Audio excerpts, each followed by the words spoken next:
trapped by addiction. I'm sitting there saying to myself, I know I'm not supposed to be. Why am I here? Am I here to die? Find out how his question was answered. Plus, I Will Survive turns 40. Grammy Award winner Gloria Gaynor is here to share her journey. That and more on today's 700 Club Interactive.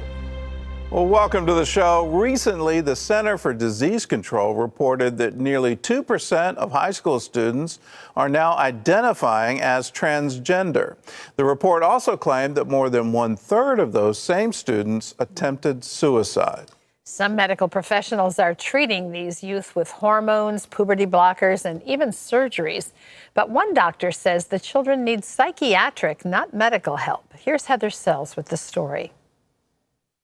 She was the typical girl, playing with baby dolls and Barbie dolls. He was a typical rough and tough little boy. He liked to wrestle. Then all of a sudden, things changed. She came into the kitchen one night when I was cooking dinner and just told me, Mom, I'm transgender. I'm a boy.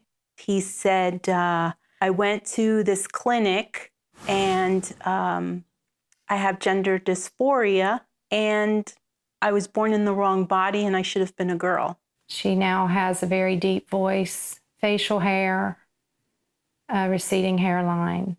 Christy's daughter was in high school and Crystal's son was in college when they told their parents that they were born in the wrong body and wanted to change. Both moms were blindsided. And they're not alone. Researchers say that the numbers of children and young adults confused about their gender are skyrocketing, along with the clinics that treat them, doling out hormones, puberty blockers, and even surgeries. And it's just amazing how quickly this phenomenon has kind of arisen, and then how extensive it is. It went from nothing to 45, and they're at the most elite institutions in American public life. Many parents of these kids are pointing to a Brown University researcher who has discovered cluster outbreaks among young females. These girls who say they're boys follow a pattern before they come out. Friendships with other girls who identify as trans, increased social media use, often a history of mental health issues, and stories that sound the same. Everything that she said to me sounded scripted. So it seemed like she was learning it on the internet and possibly from her group of friends. Christy leads a support group for parents of rapid onset gender dysphoria kids. It's one of a growing number, all with parents who believe medical and educational professionals are too quick to affirm and push medical treatment for any gender-confused child. These parents, however, are in hiding for the most part. They meet quietly and speak anonymously when publicly voicing concerns. Carrie, a New England doctor and lifelong liberal, is worried about losing her job for speaking out. She only agreed to go on camera if we protected her identity. Carrie initially supported her 11-year-old daughter's desire to become a boy, buying a binder to flatten her chest and preparing to pay $1,000 a month for hormone treatments. I was all in because I looked around and there was nothing to suggest that there was any problem with this. All the progressives are on board. Everybody's doing it. It's fine and it's good.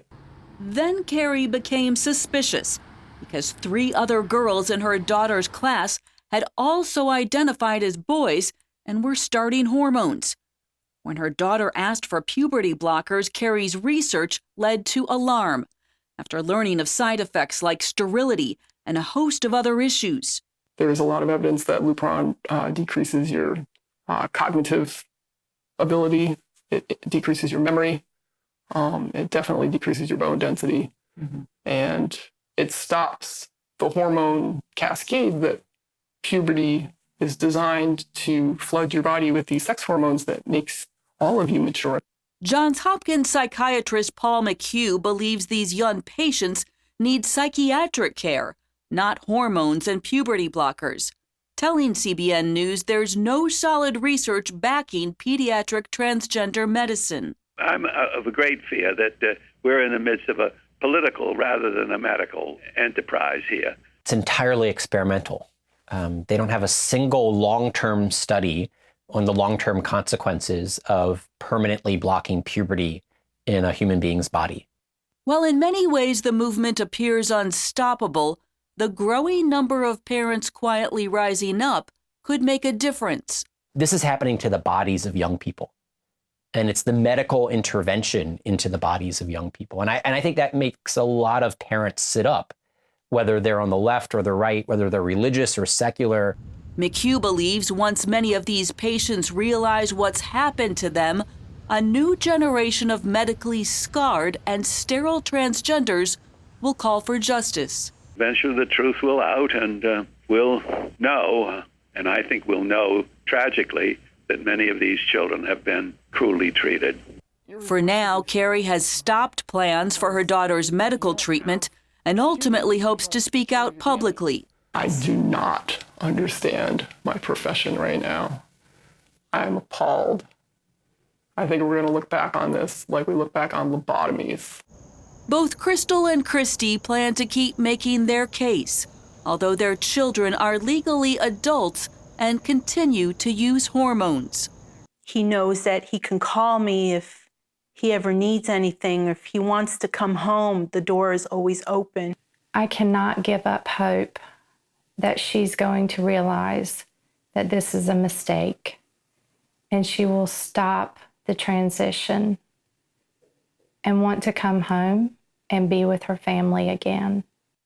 Heather Sells, CBN News. Well, Terry, what do you make of all of this? I certainly applaud the doctor here saying that he's afraid this is a political issue and not a medical one, and that truth ultimately will out. And, you know, at what point in time will that happen? Will that be a decade from now, 2 decades from now? And are we going to realize that we've made some colossal mistakes as a society?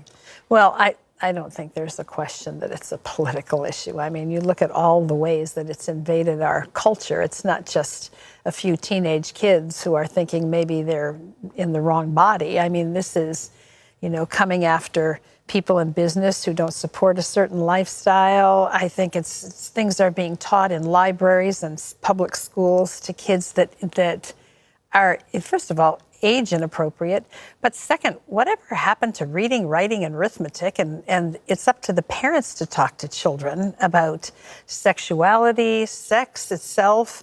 I mean, just like everything has gotten turned around. Yeah, I don't understand how a child can go into a clinic and get advice on this without the parent being there. That just... I don't know how a 7-year-old says, I want to change my gender. You know, parents need to be participating. And you look at what's currently happening. There's the famous court case out of Texas where a mother wants to take a minor child through transgender transition, and the father says, wait a minute. You know, the court initially ruled against him and said, you have no parental rights here. I'll add to this. This is, I think, more than just political correctness and more than just a political issue. And if you stand up to it, yes, you're going to be accused of hate speech or discrimination and all of those things.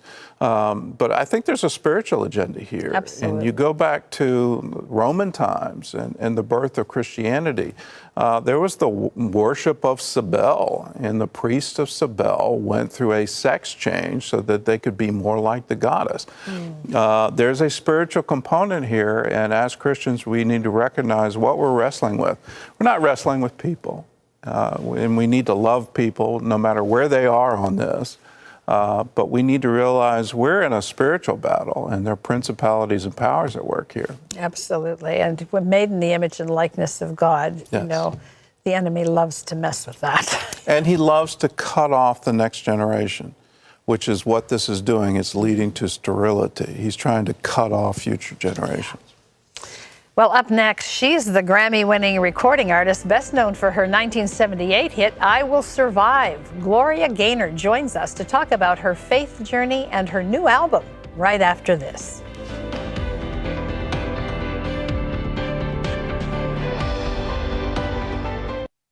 Most of us know the hit song, I Will Survive.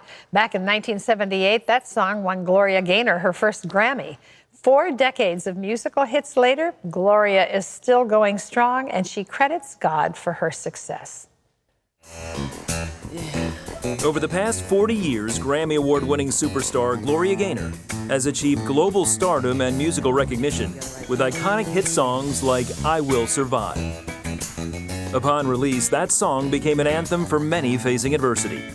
Gloria recorded the song while struggling with a debilitating back injury that led to decades of pain and surgeries. Today, she is pain-free and continues to be an inspiration through her faith and her music with the release of her new gospel album, Testimony.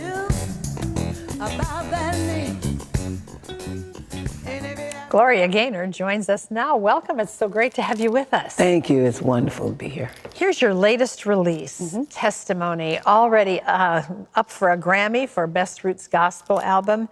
When you do something like this, Gloria, what goes into this? I mean, tell me about the title and the content and all that it took to put this together. Well, the title, Testimony, it is testimony because it is my testimony of the mercy, the love, the grace, the goodness of God, and His availability.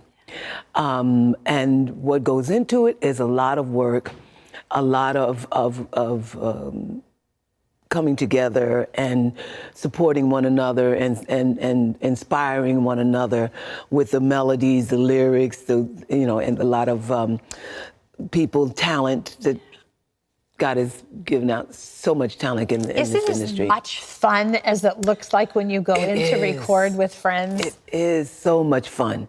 It really is so much fun, and that's why I don't understand why young people aren't doing it today. Yeah. Everybody coming together, inspiring one another and encouraging one another. It makes such a grand difference on the recording. And then when you invite the Spirit of God to be a part of it, then you're home free with that.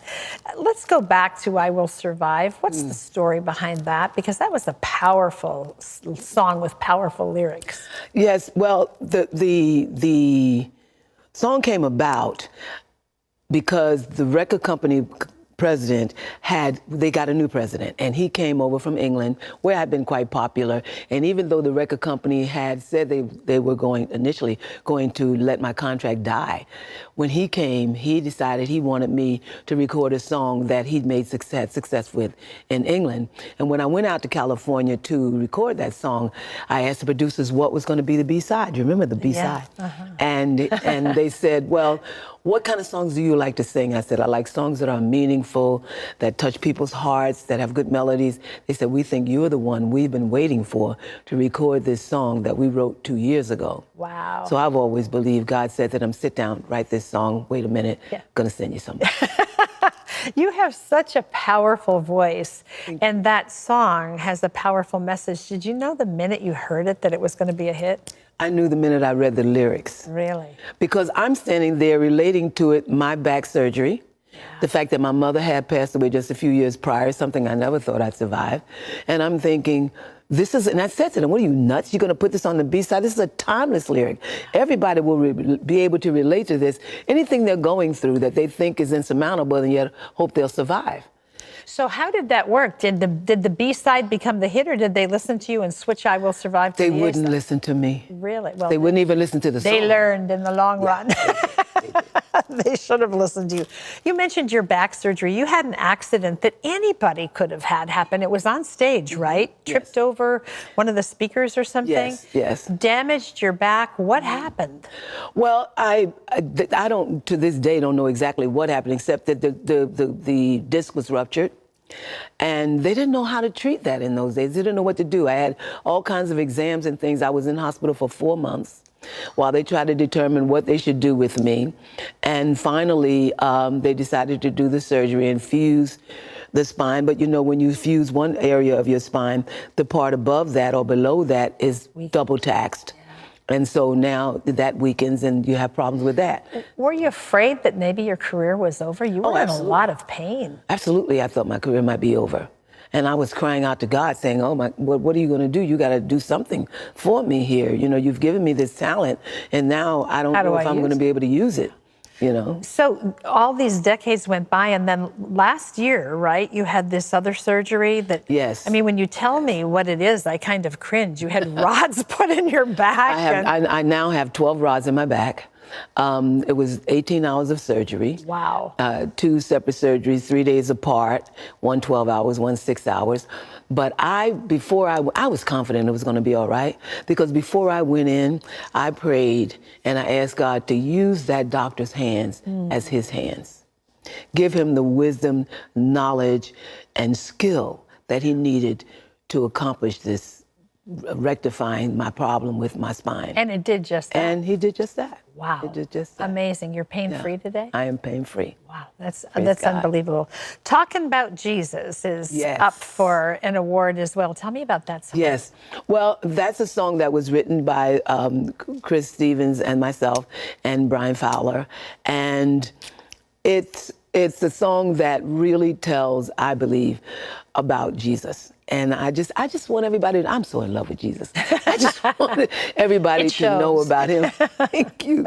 And to know about him, because his love, his mercy, his grace, his guidance, his power, it's all available to anybody who will seek him and seek to follow him and come to the understanding that his way is the way. He said, I am the way. He said, I am a way. He said, I am the way. And he truly is. Yeah. I've learned that for myself. And it's all available to anyone who asks. Yes, absolutely. Well, I just want to say what a great gift this would be for anybody in your life that you'd like to bring hope and a special message of God's love and power to. Gloria Gaynor, Testimony is the name of her latest release, and you're going to love it. Get a hold of it. It's available nationwide. Thank you. Thank you for who you are and what you do. Thank you. My pleasure. Gordon?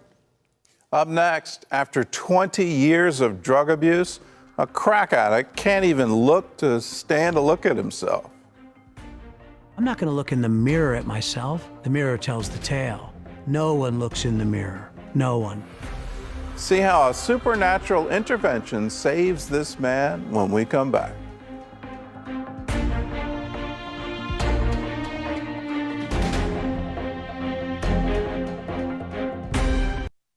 Well, Joel smoked his first joint when he was just 8 years old. And then from then on, pot was his life as he smoked it before, during, and after school. Over the years, Joel's drug use escalated into a full-blown crack cocaine addiction until he couldn't even bear to look in a mirror. My ribs are showing. My whole bottom jaw is sucked in. I don't even want to use the bathroom and ever look in the mirror. I'm not going to look in the mirror at myself. You never look in the mirror. The mirror tells the tale. No one looks in the mirror. No one. Joel's addiction took him to the depths of despair, living in a crack house. His painful journey began as a child when his parents divorced. There was more peace in the woods with my dogs than anything I'm going to find in that house. And so I learned to get comfortable with being alone and not trying to put a whole lot of reliability on other people's affection, love, and care, because I just learned to stop trusting it. Joel stayed with his mother, who suffered from mental illness. Because she was a Christian, he blamed God for her inability to love and care for him. For days, she would sit at our kitchen table and not move, not eating, not taking care of her hygiene, complete catatonia. My attempts to be heard or to feel and receive love from my mother, she was incapable of giving it. He covered his emotional turmoil by smoking pot, a habit he started when he was just 8 years old. And what it immediately did is took all that emotional dysregulation and angst and sadness and went boop. And I went, wow, there is a reason to live. And so I loved it. I was smoking marijuana 3 times a day, before, during, and after school. And next thing you know, it was just a lifestyle. It's just what I did to not really have to feel. I don't want to get back to feeling. If I start feeling, what am I going to do with all that? When Joel was in his 20s, marijuana became the gateway to harder drugs. All it took was one time. I had roommates that did crack cocaine. I said, I'll try it. And that's when the whirlwind started. Once the crack came, it was almost overnight that this is what is now going to start running the show. His new addiction consumed every part of his life and soul. Go into that horrible cycle of hustling, copying, getting high, and trying to avoid the consequences. Hustling, copying, getting all day long. And the only time you're going to go to sleep is when you are completely devastated in all your own resources. You can't get any more. The dealer is out and there's no dealers available, or you've ripped off everything from anybody you can steal from that day. You don't believe for good things. You don't believe that hope is on the horizon. Emotional bankruptcy. My love tank was empty. There was no one filling that. Every relationship I was in it to what I could get out of it. I'm not going to deliver you my heart and have you be a bad steward of my heart again. No one's evidence they're a good steward. Joel worked off and on to support his habit, but after 20 years of addiction, he moved into a crack house and started running drugs. A crack house culture is me trying to help you find your wallet and it's in my back pocket. That's how it works in a crack house. I was always convinced the police were coming. I'd be looking out the window, I'd be quiet, I'd freeze and not make any movement. Total devastation, total isolation. I'm sitting there saying to myself, I know I'm not supposed to be. Why am I here? Am I here to die? Is that why I've come here? You're looking up at nothing because you believe in nothing. I don't have any source. I don't believe in anything. And so I don't even know where I'm looking. And I'm asking these questions into this ethereal place where there's not going to be any answers. And so realizing I think I'm here to die. Death's a relief. We talk about overdosing and having a heart attack smoking crack. And I would think to myself, that's the resolve. In desperation, his family made one last attempt to pull him out. Man, they just kept calling. And then finally my sister did a rescue mission. And she rounded up friends of mine and said, we're coming to get you. They took him to Teen Challenge, a Christian recovery program for drug addicts. A few weeks into the program, Joel poured out his anger at God. I said, I don't know who you are, and I cursed him out. I won't go into the expletives, and shook a fist at him with all the where were yous. And there was a weird part of me that felt like somebody was listening. I had never heard anybody listening. And the first thing I heard God saying, I was there always with you in all of it. I was right by your side. Matter of fact, I sustained you for a day such as this. By the end of it, I was on the floor in a pool of tears, body surfing on those tears all the way to the feet of Jesus. And I've never turned back. Joel surrendered his life to Christ and completed rehabilitation. Sober for 13 years, he is now married and completing a doctorate in addiction counseling. He works with Teen Challenge, helping others find wholeness and restoration through Jesus Christ. But most of all, he is grateful for a healed heart that has learned to trust God. It was an exchange of identities, and it was nothing less than supernatural. There's a knowing about who I am as a human being I've never had. I could be vulnerable with God. I could have him, he's in the room wherever I go, sometime in feeling, but always in knowing. And I never had that. I never had a knowing of something caring for me. Every relationship we've ever been in with takes a certain level of risk. But entering into the risk with Jesus and finding out there was none is the reward. There's never a risk. He promises to never leave me or forsake me. And that same promise is for you. He will never leave you. He will never forsake you. Nothing can separate you from his love. Nothing. Nothing at all. And it doesn't matter what you've done. Realize that you cannot get away from his love. He loves you right where you are. For Joel, he loved him right in the middle of that crack house. And in his recovery, Joel is pouring out all the whys and all the where were yous and all of that. And he finally realizes God's been there the whole time, standing right with him, never leaving him, never forsaking him, always holding on for that one day when Joel would stop pouring out his complaint and start to listen and start to realize, yes, you have a heavenly Father. Yes, you are his child. Yes, he loves you infinitely. He loves you so much, he was willing to die for you. And then the great news, he's willing to take you from that crack house. He's willing to take you from any pit you've been in and give you a hope, a future, a new life, joy. And here's some wonderful things. Righteousness, he will give that to you. and he'll give you peace. If you want this, do the same thing Joel did. Ask for it. If you're listening to me right now, don't turn away, don't change the channel, but let's pray together and let Jesus do all the rest. Pray with me. Jesus. That's right, just say his name, say it out loud, Jesus.